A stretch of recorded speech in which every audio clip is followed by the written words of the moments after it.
He joins us now.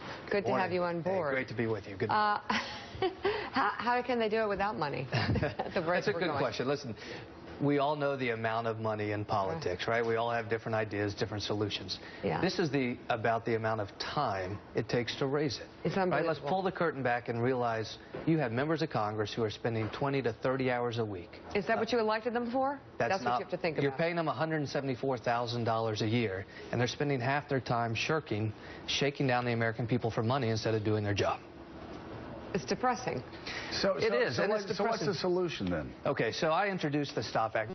Wrestled with conservative solutions to campaign finance. This is less campaign finance and more a congressional reform. Right. In 30 states, judges who are on the ballot are prohibited from directly soliciting money. In the state of Florida, our state legislators are prohibited from directly soliciting money while they're in session.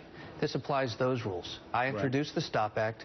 It's 4 pages. I joke every member can read it before they vote on it. It's 4 pages. It simply prohibits the direct solicitation of a campaign contribution by a sitting member of Congress. Well, that just sounds Challengers are left out of this bill. So how do you raise money?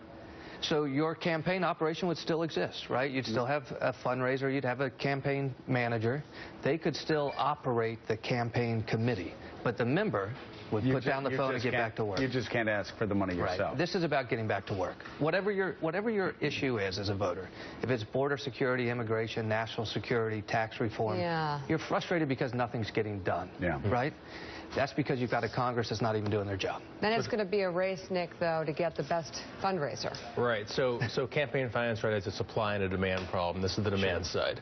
The supply side is the money. Sure. And I wonder, there are proposals out there in Congress right now for various kinds of small donor matching, public subsidies, taxpayer subsidies, mostly from Democrats. Right. What's your opinion of those kinds of things to take off some of the pressure to actually raise the money in the first place?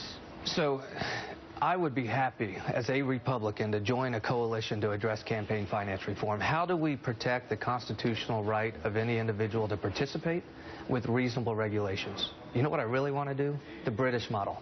Take political ads off of television using the FCC regulation. How about that one, right?